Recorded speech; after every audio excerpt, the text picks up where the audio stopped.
Aujourd'hui, je vous propose un retour en arrière. Je vous montre un livre qui a façonné mes débuts de bidouilleur. Et oui, c'est de Tandy encore une fois.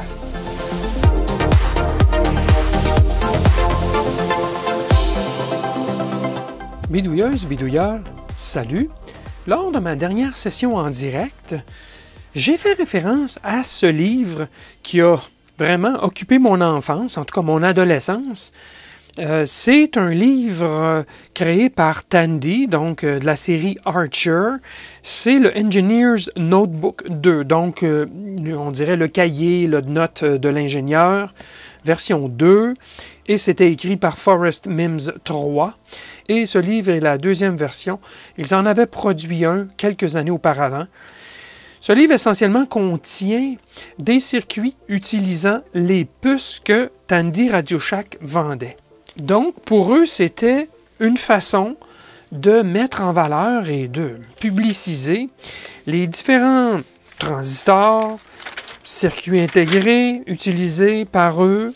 Et lorsqu'on s'attarde sur le prix de ces circuits intégrés, on s'aperçoit que, ouais, c'était pas mal cher. Mais ce cahier permettait là, de nous agacer, si on peut dire, pour ensuite dépenser quelques dollars sur un simple circuit intégré. Et certains de ces circuits intégrés étaient passablement chers. Par exemple, un générateur de son qu'on va voir un petit peu plus tard à 7,29 $, catalogue 1982. Donc, ça vous donne une idée des prix, là, c'est quand même pas donné. Et il y en avait des même plus chers que ça. Par exemple, ce circuit à délai, qui appelle un circuit intégré de réverbération, à 18 $. 1982, là, ouch, c'était assez cher les composants chez Tandy Radio Shack, mais c'était pour beaucoup d'entre nous la seule source de pièces électroniques. Donc, c'était intéressant d'avoir une référence à ce livre. Ce livre qui, soit dit en passant, se vendait 2,99 $ en 1982. Donc, on l'annonçait ici, volume 2, en anglais seulement, malheureusement. Mais pas cher quand on considère le prix des circuits intégrés des transistors. Très intéressant à posséder. Et vous allez comprendre pourquoi. On va parcourir le livre en question. Alors, l'Engineer's Notebook était fait d'un format, comme vous voyez, de papier quadrillé. Ce qui rappelle beaucoup un vrai Engineer's Notebook, un livre que j'ai eu. Celui-ci, c'est de 1995, plus tard. Mais ça vous donne quand même une idée du format du Engineer's Notebook, du cahier de l'ingénieur qui était fourni par, dans ce cas-ci, Nortel. Lorsqu'on travaillait, il nous donnait ses livres. Alors, c'était un logbook, on écrivait tout ce qu'on voulait, ainsi que on se traçait des schémas de choses à accomplir, de circuits à construire, etc. Donc, vraiment, c'était un peu calqué sur ce genre de livre. Et c'était important d'avoir cette source parce que, malheureusement, on n'avait pas accès à ce genre de databook, des livres de référence des fabricants des puces. Un ado à 15 ans, 16 ans, il n'a pas accès à ce genre de livres. Ça, c'était dans les entreprises, on avait accès à ça, bien sûr, on les obtenait même gratuitement. Mais l'ado à la maison, là, la seule référence qu'il y avait, c'était ce genre de cahier et quelques magazines, des revues mensuelles qu'on pouvait acheter. Mais essentiellement, c'était ceci. Donc, c'était très précieux, ce genre de livre. Et vous allez voir que c'est vraiment fait d'une façon assez académique, où on nous montre les différents symboles de composants. Et oui, celui-ci, donc, 1982.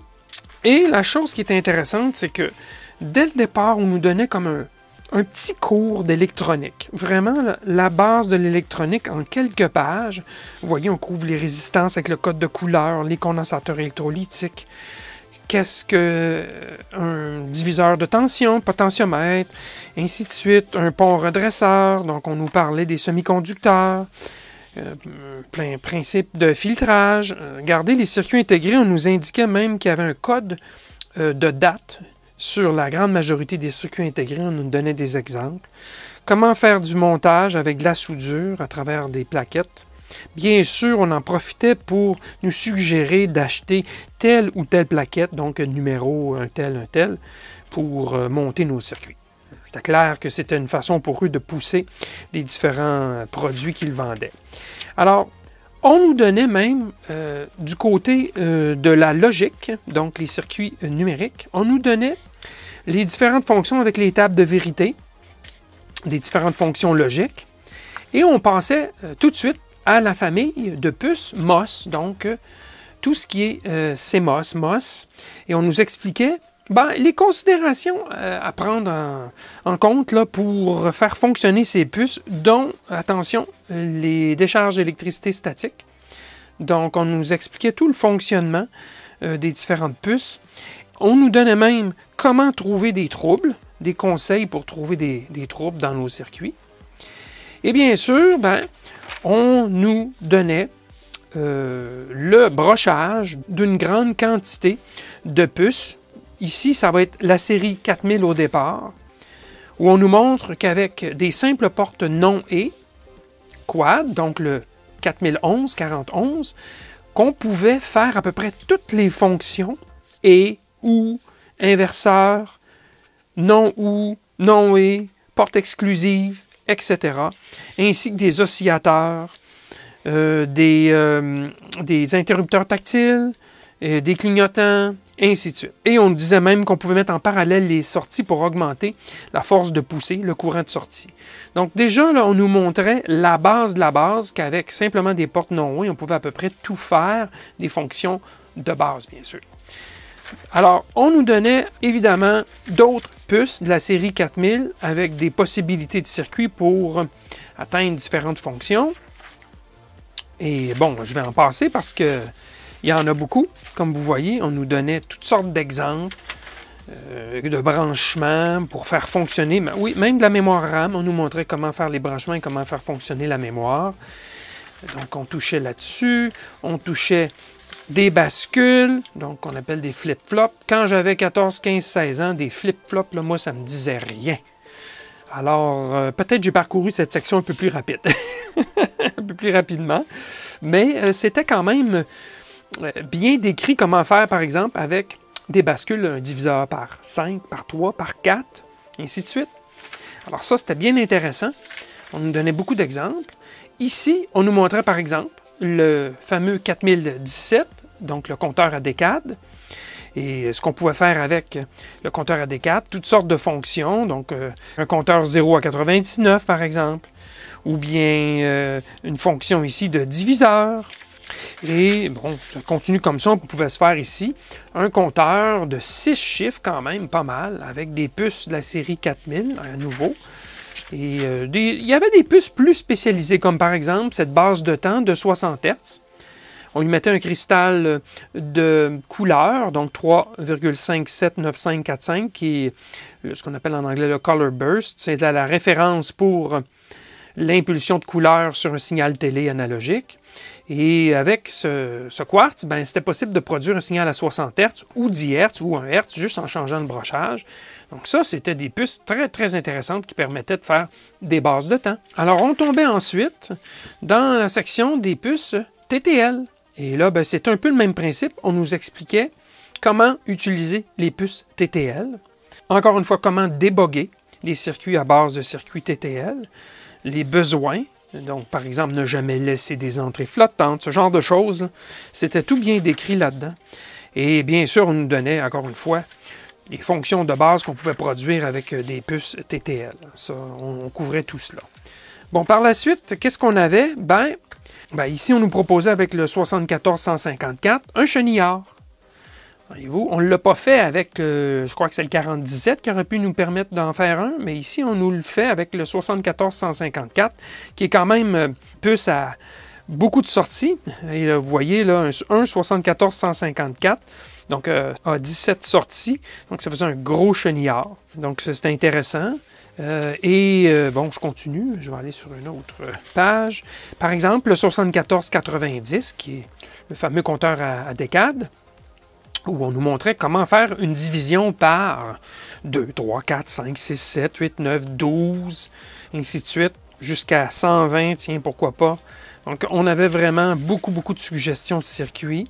Alors, le petit bébert à la maison là, pouvait s'inspirer certainement avec ce cahier. Par contre, évidemment, je ne comprenais pas tout ce qui se passait. Parfois, je ne faisais que monter le circuit proposé. Parfois, ça marchait, parfois, ça ne marchait pas du tout. Mais c'était une bonne façon de commencer en électronique, ça c'est certain. Bon, après ça, on tombait dans la partie des circuits linéaires. Donc, tout ce qui est ampli-up, comparateur, minuterie, ainsi de suite. On va en parcourir quelques-uns. Bien sûr, tout ce qui était l'aspect linéaire. Qu'est-ce que c'est le terme linéaire? Bon, on nous expliquait que la sortie suit l'entrée de façon linéaire. Bon, c'est quand même intéressant, c'était bien présenté. Et évidemment, les régulateurs de tension dans les premières pages de la section linéaire. Bien sûr, le 7805, 7812, 7815, des régulateurs fixes. Comment se monter un simple bloc d'alimentation. Transformateur qui était bien sûr disponible chez Tandy Radio Shack, bien sûr le pont diode aussi. On nous donnait les morceaux, les pièces, donc on pouvait assembler tout cela en passant chez Tandy. Et bien sûr, le régulateur de tension négatif. Là aussi, un régulateur de tension négatif, à cet âge, je me disais, négatif, c'est quoi cette histoire de négatif? Si on a un régulateur de tension positif, est-ce qu'on ne peut pas le monter de façon à ce qu'il nous produise une tension négative? Et évidemment, avec le temps, j'ai compris que c'était une question de point de référence. Donc, tous les régulateurs n'étaient pas construits à l'interne de la même façon, bien sûr. Alors, une application où on nous expliquait qu'il fallait bien sûr mettre un dissipateur de chaleur.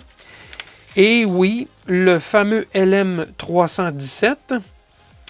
Ici, on nous proposait le LM317, qui est un régulateur de tension ajustable, positif, avec le boîtier TO3, mais c'était pas commun de prendre celui-ci.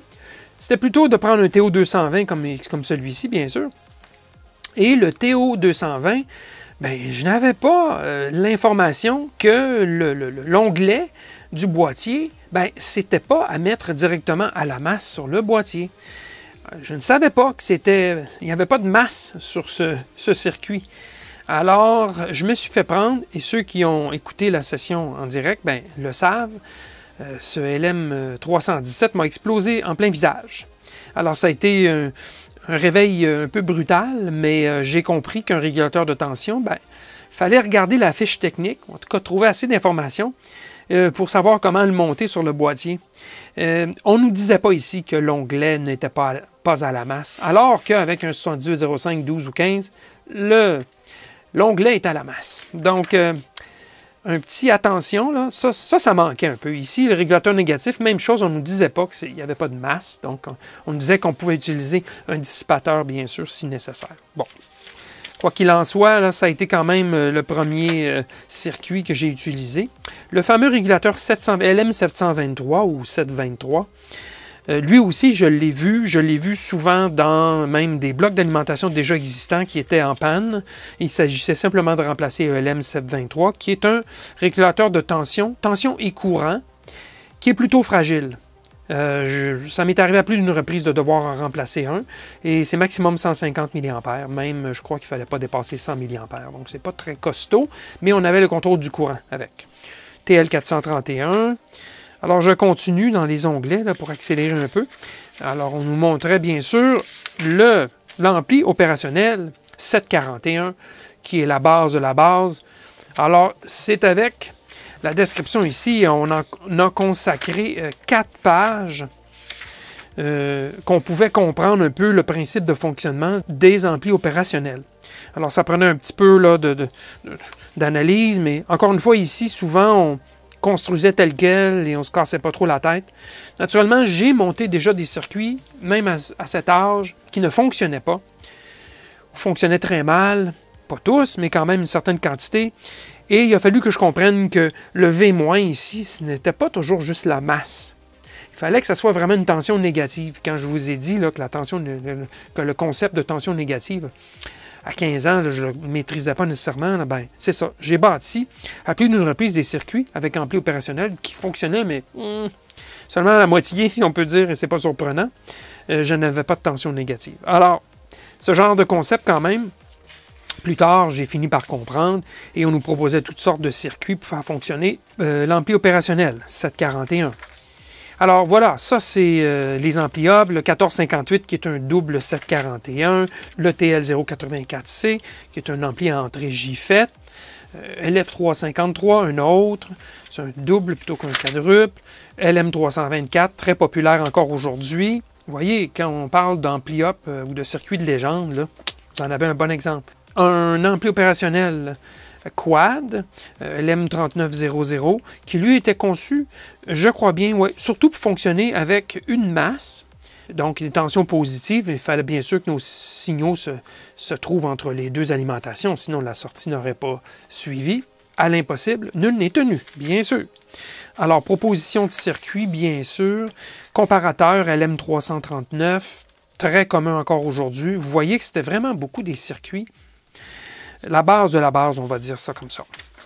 Alors, qu'est-ce qu'on avait aussi? LM3914, LM3915, qui sont bien sûr des puces dédiées à des affichages à barres graphes, à LED. Et ça, ben, on pouvait le trouver chez Tandy Radio Shack, bien sûr, à l'époque où les LED étaient quand même assez chers. Ça pouvait être peut-être $1 pièce ou quelque chose du genre. Probablement qu'en sac, c'était un petit peu moins cher, mais au début des années 80, c'était pas donné non plus. Donc, bâtir un circuit ici avec 20 LED, c'était pas donné pour un petit gars de 15 ans. Alors, une autre proposition du LM3914, c'était cet oscilloscope à base de LED. 100 LED, donc une matrice de 10 par 10, avec un 47 et un LM3914. Vous voyez ici, là, moi j'en ai rêvé de ce circuit-là. Je ne l'ai jamais monté. Mais je me disais, ça serait donc plaisant d'avoir un oscilloscope. Et bien sûr, je réalisais que 10 LED par 10 LED, ce n'était pas une très bonne résolution, donc j'ai laissé tomber. Mais ça aurait pu quand même faire quelque chose d'intéressant. On nous disait d'ailleurs que ce circuit était tiré du magazine Popular Electronics de août 79. Alors, ouais, ça, j'en ai rêvé. Je l'ai regardé beaucoup, cette page-là, avant finalement d'abandonner. LM3915, même chose que le 3914, mais avec une réponse logarithmique plutôt qu'une réponse linéaire. Donc, parfait pour l'audio. Ici, j'avais le module de vue-mètre NSM3916. Bien, le voici. J'en ai encore plusieurs, croyez-le ou non. Je ne sais pas pourquoi, mais j'en ai. C'est exactement ceci. Et je me rappelle de l'avoir fait fonctionner à l'époque. Celui-ci n'a jamais été utilisé, clairement, j'ai rien soudé. J'en avais 3-4. Et ça, c'était pas nécessairement donné. Hein? Regardez, il est ici, à 12,95 $12,95 de 1982. Donc, assez cher, ces petits modules. Mais on nous expliquait comment les brancher. C'était effectivement très simple de les faire fonctionner. Alors, on avait même un module d'horloge. Mais ici, on ne nous montre pas l'affichage, mais ça incluait l'affichage. Et ça ne devait pas être donné non plus. Alors, les fameux Timer 555, donc la puce qui produit une horloge. À l'époque, c'était très populaire. Et bien sûr, je l'ai utilisé. Regardez, j'ai marqué des noms de broches ici, les différentes fonctions. Alors, j'ai à un moment donné construit ce circuit qui est un générateur d'impulsion. Alors voilà, je ne sais pas pourquoi. Et sur plusieurs pages, j'ai mis des crochets. Pourquoi des crochets? Aucune idée. Mais voilà, on nous faisait toutes sortes de propositions sur le 555 et encore une fois, plusieurs pages, puisque c'est une puce de légende, il n'y a aucun doute. On pouvait faire un paquet de choses avec le 555. Et le 556 aussi, qui était un double 555, tout simplement. Donc, on pouvait utiliser deux 555 pour monter des circuits ici suggérés sur le 556. Et il y avait même un quad, le 558, qui permettait même d'accumuler des fonctions l'une dans l'autre. L'équivalent CMOS du 555. On tombait ensuite avec des puces qui, pour la radio, pouvaient être intéressantes. Un PLL, un 565, donc un émetteur-récepteur à infrarouge pour parler, envoyer de la voix, intéressant, qui aurait pu être monté. Et le 567, qui était le décodeur de tonalité, même qu'on peut encore utiliser de nos jours. Le décodeur de tonalité que j'avais monté, ici, c'est en 1985. Et voilà, c'était pour décoder l'étoile ainsi que le carré. Donc, colonne 1, colonne 3 et ligne 4. Et bien sûr, il y avait 3 555 qui était monté sur cette plaquette. Et c'était bien sûr pour opérer une ligne téléphonique à distance. Regardez comment il était bien, comment ça pouvait générer des idées. On nous montre qu'on peut utiliser des radios CB pour envoyer des tonalités et produire des fonctions à l'autre extrémité. Ici, c'est un simple décodage, mais on pouvait attacher des fonctions. Donc, provoquer des choses à distance à l'aide d'un encodeur comme celui-ci, le CEX 4000, qui devait être assez cher, et décodeur de tonalité touchtone, DTMF, là, 567. Donc, vraiment, là, ça, c'est le genre de livre qui m'allumait quand on parlait de radio. Un autre circuit très populaire, c'est ELM 386, là, le fameux petit ampli audio qui produit pas beaucoup, peut-être 150-200 mW, pas plus. Le LM 386 qu'on utilise encore de nos jours, ben, c'est ce qu'il y avait dans ce petit ampli Archer, bien sûr de Tandy Radio Shack aussi. C'est un LM 386 qu'il y avait là-dedans.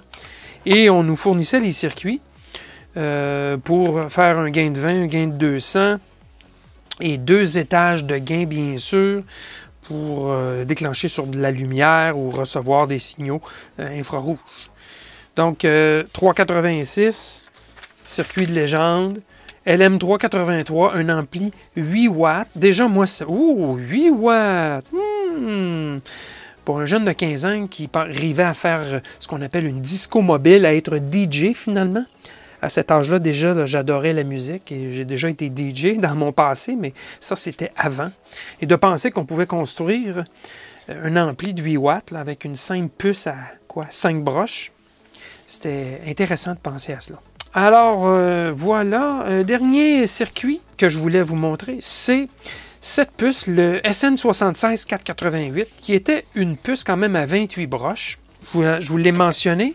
76488, 7,99, donc 8 $ canadiens en 1982. Mais ça permettait de générer toutes sortes de sons cool, comme un bruit de bombe qui tombe. Avec une seule puce, c'était possible de le faire. Ça prenait beaucoup de composants, par contre.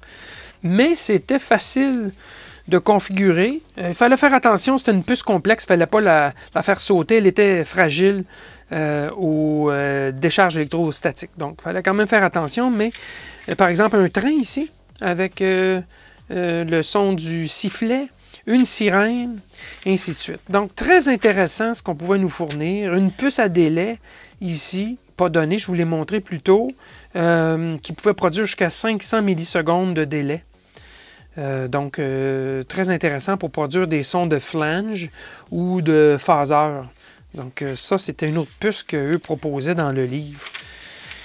Et finalement, ben, les phototransistors, là, les optocoupleurs et ainsi de suite, là, on nous montrait comment ça fonctionne. Donc, déjà à cette époque, on en trouvait dans certains circuits, donc c'était bon de pouvoir savoir comment les faire fonctionner. Alors ça, c'était pas mal ce qu'on pouvait trouver dans un tel livre.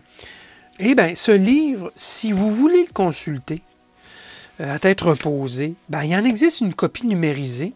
Je vous inclus un lien dans la description sous la vidéo et vous pourrez consulter ce cahier. Malheureusement, la page frontispice n'a pas été scannée. Ça commence juste ici. Même celle-ci non plus n'a pas été scannée. Mais quand même, ça vaut la peine si vous voulez un petit peu vous remémorer ce genre de contenu. Alors voilà, ça fait le tour de ce que je voulais montrer aujourd'hui. J'espère que vous avez pu comprendre la valeur de ce tel livre que j'ai gardé. J'ai conservé, bien sûr, pour des raisons historiques. Pour moi, c'est un livre très important. Bien sûr, je ne m'y réfère plus aujourd'hui, mais je l'ai gardé quand même. Mon cœur a une place pour ce petit livre. Sur ce, ben, je vous dis merci et à la prochaine.